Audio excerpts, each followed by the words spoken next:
made up my mind that I had to plan for life without Gylfi, and that's what I did. Got down to work with the players and concentrated on a performance against Southampton. I'm going to do the same against Manchester United this weekend. The amount that the club received for Gylfi is an undisclosed amount, so that's an agreement between Everton and us. So I can't therefore discuss what the amount was. But in my opinion, we received a good transfer fee for Gylfi. My conversations that I'm having all the time with the chairman and the owners. I was on the phone with the owners last night for a good amount of time, and we're talking about what we're going to do now moving forward, and that funds are going to be available to strengthen the squad. What we hope to be able to do is to, rather than not have, we haven't got Gylfi, but we could potentially bring in not just one for one, but potentially 2 or 3 players that will strengthen the squad in various positions. I'm not going to start talking about individual players that are contracted with other clubs. I'm very focused on the game this weekend. We have a big test against one of the best clubs in this country. Played very well in the first game against West Ham. My focus is on that. Of course, there's a lot of discussions going on behind the scenes, particularly with our owners, with our chairman Hugh Jenkins, with our head of recruitment Dave Ledbetter and his staff, with Dan Altman, our analytics expert, about targeting good players in multiple positions that we could potentially bring to the club before the window closes at the end of this month. Okay, let me put one more name to you, because perhaps the circumstances are different to Chadley. Wilfred Boney, a player that Manchester City have said is surplus to their requirements. Are you keen to bring Boney back in? Well, he's been. I've seen him been linked with us, and the other name I've seen that, and now there's another 3 or 4 names on the list. And yesterday, various people that work here at this club, their phones are going, the texts are coming in, the emails are coming in from agents all over the world, because they know that we've done the Gylfi Sigurdsson deal, and we want to do business, and we want to bring players in. But we're focused on what our needs are, what our priorities are. We have multiple targets, because you can ideally want this one player, and then for various reasons it doesn't come off. The club don't want to sell, or the price is too high, and it doesn't come off, and then you have to move to another target. Clearly, what's important now is we move swiftly with 2 weeks to go. Time is important, but we're certainly not going to panic, because sometimes the deals are better, up until the last days. But we're going to make sure that any player that we bring in here, that we're paying what we deem to be the right valuation for the player. We won't play over the odds for anybody. Our net is cast wide in terms of the players that we're looking at.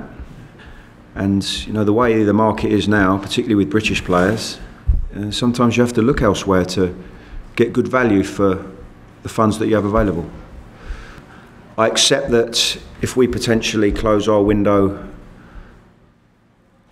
before the start of the season, that around Europe is potentially open until the end of the month, and there's that concern about, well, our window's shut, but other clubs can potentially come and take your players. But that is a potential issue. But at the same time, that if the window's shut and you've got a player contracted to you, and another club wants him, you just say the player's not for sale. I think the situations that are going on at the moment have all got their slight differences. The situation with Gylfi, he didn't come to America because he was convinced that the deal was going to go through the weekend that we went away, and that wasn't the case. So in retrospect, he probably thinks, I probably should have come and got my head down and done some good work with the team, but that wasn't the case. Never had a disciplinary issue with Gylfi during that period. We decided together collectively that when he rejoined after the American tour, it was best for both parties that he didn't take part in games, and that was mainly for the case that if he was injured, any potential move is dead in the water. So, you know, I think that was the right thing to do. Situations at other clubs, I don't know the details of it, but they look like they're slightly different to the situation we had. Are the players able to wield too much power in this kind of structure? Well, it appears that way in certain cases, but you know, the clubs also have a lot of power in these situations. You know, if a player is contracted to them, they hold the rights to the player. They pay the player, or can potentially choose not to pay the player, and you know, it'd be good to see the clubs being strong in these situations. First home game, Paul, Manchester United. How are you feeling? Nervous? Excited? Yeah, excited, of course. What a nice first game to the season back at Swansea. We had a very good game against Manchester United at Old Trafford at the end of last season. Totally different situation now. We're different. They're different. They've got some quality players in. They've had a very strong start to the season. We weren't quite at it last weekend, but we go into the game confident because of what we did last season against Manchester United at Old Trafford, and I think the records against the two clubs are quite interesting. That's, for some reason, it can be strange. You know, our club record against Southampton is not very good over the years, but the record against Manchester United is quite encouraging. So we were looking forward to it. Get back home in front of our home supporters, and we expect a really good atmosphere. You know Jose Mourinho, you've worked with him. This is the fabled second season at Man United for him, where it all fits together. Do you see evidence of that already? Always difficult to say after one game, but I did watch the game and thought they played well. They looked strong. The signings they've brought in, you know, particularly in Lukaku and Matic, a player I work with at Chelsea, are very good. They're a strong, powerful side, and they're certainly going to be contenders, I think, for the title this season.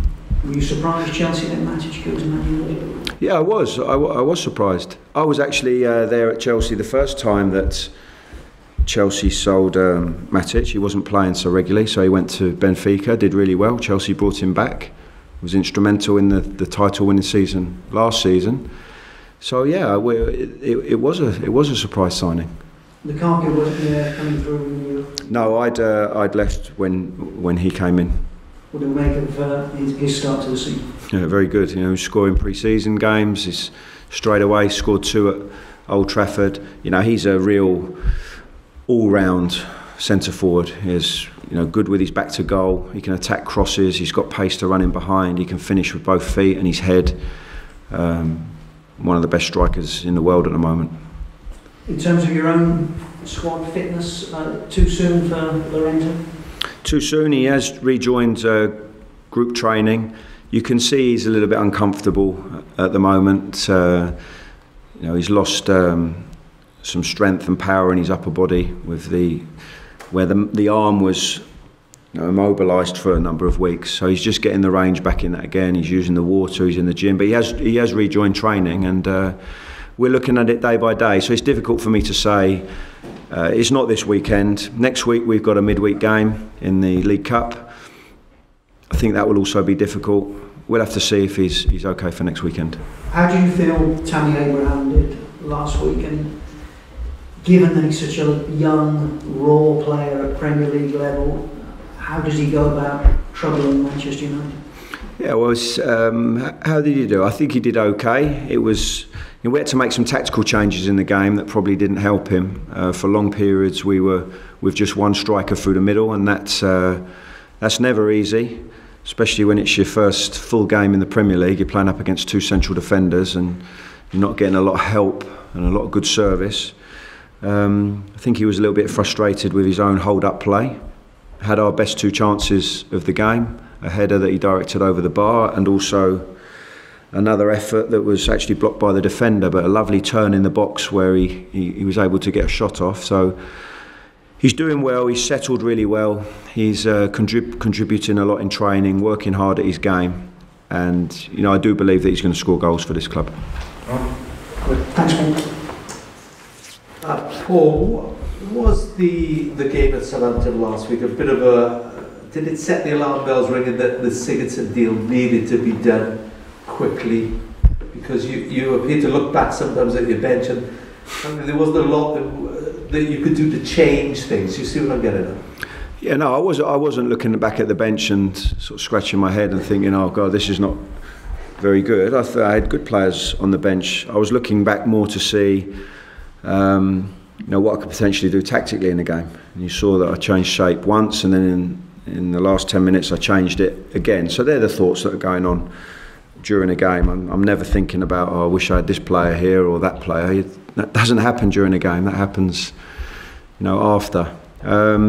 So on the one hand, yes, we want to develop our squad and bring some new good players in. But on the other hand, disappointed with the performance, and the players were as well. That group of players know that they can play better than they did against Southampton. Kevin Ratcliffe has said that he maybe thinks Swansea City are in danger of standing still now, given the sale of Gylfi Sigurdsson. How would you react to that, and how can you make sure that doesn't happen? Well, I don't look at it quite like that. I think the club have been incredibly successful the last 12 years, the way they've climbed through the leagues, and now with not a massive, spending budget on bringing in high transfer fees, have managed to be competitive at this level the last 7 seasons. Second half of last season was strong. The 29 points, really good form at home. So, I know that we want to bring in some good players. The club want to do that, and we want to move the club forward, of course. But do you understand the people who say it's a sign that you're selling arguably your best player? Was that just the way it is? No, not necessarily, because there was also a wish from the player to have another challenge, and we accepted that. Gylfi's been a brilliant servant for this club, both in his loan spell and then when he came back. Player of the season the last 2 seasons, scoring goals, making assists, I think second in the Premier League. A player that's covering more distance than anybody out of all the players at this level. So it's disappointing when you lose a player like that, of course. But we're also realistic that when a club that are investing heavily and are at the higher ends of the table come in for your player, sometimes you lose them, and that's been a tradition here recently. We had it with Boney, had it with Joe Allen. Sometimes the better players get picked off. Talking about Joe Allen, Stoke have already said they've rejected one bid or one inquiry from you. Have you ended your interest in him? I'm not going to confirm or deny that either way, Rob. We're trying to do things behind the scenes, in private, which I think is the right way to behave. And you'll be the first to know when a player gets signed and comes to this club. And then Graham, and then Fran after that. That's fine. And I will put this one to you as well, but I think I know what the answer is going to be. But Sam Lucas, you've also been linked with at Hull City. Can you sort of deny that one? I can neither confirm or deny that link. But, I've spoken to the owners about where I think where would be the ideal, situations to deal with, but the market's very fluid. Where you might be looking for, 2 forward players, more advanced players, and 1 midfielder. If all of a sudden, 2 midfielders were better options with 1 forward player, you have to look at that. Targets are in place, and then the negotiation process starts. You saw how long it went on with Gylfi. If there's anything like that, we might have a couple in by the winter window. I don't think any player's irreplaceable.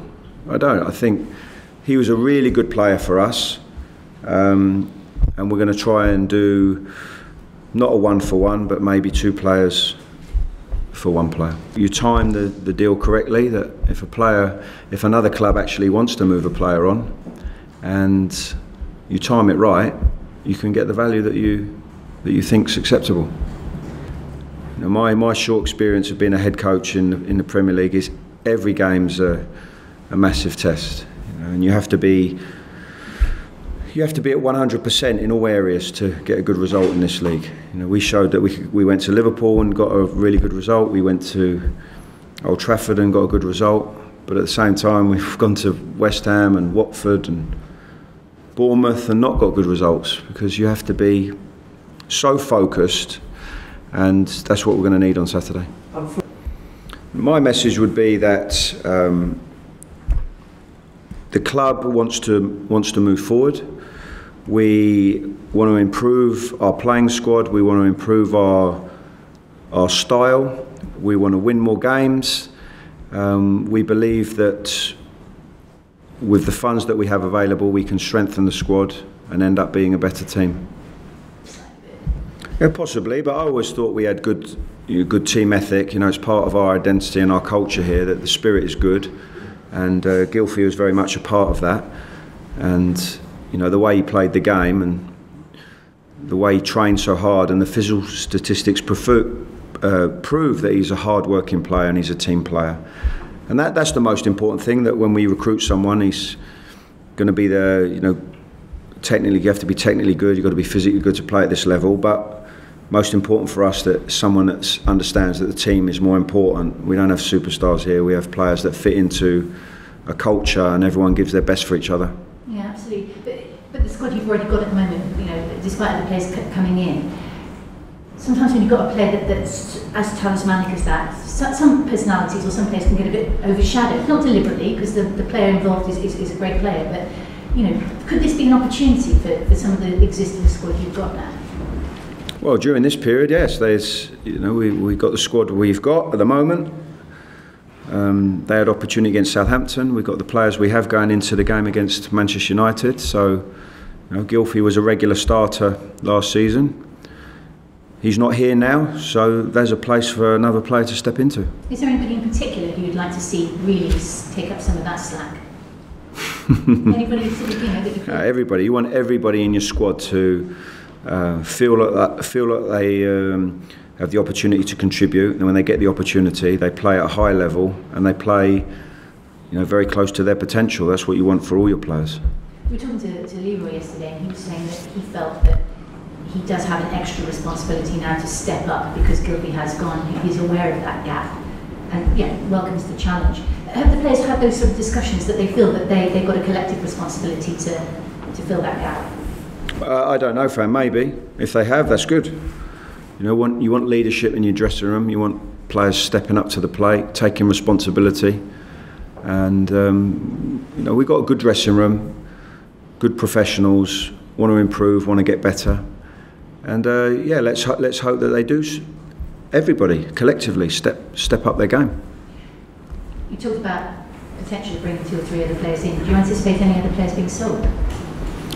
Yeah, it's potential that there will be some outgoings, whether that be players that are sold or potential players that move out on loan, particularly some of the younger ones where the game time will potentially be more limited, and they really need to try and bridge that gap between the Premier League and the level that they're at. So that is potential. You know, we've seen a couple of players go already, but still, if I am going to bring in 1, 2, 3 players, you know, you need to potentially move someone, otherwise the squad becomes too big. And I want everyone to feel like they have an opportunity to contribute. And also you have to manage the group day to day in training sessions, and if the group's too big, it doesn't function correctly.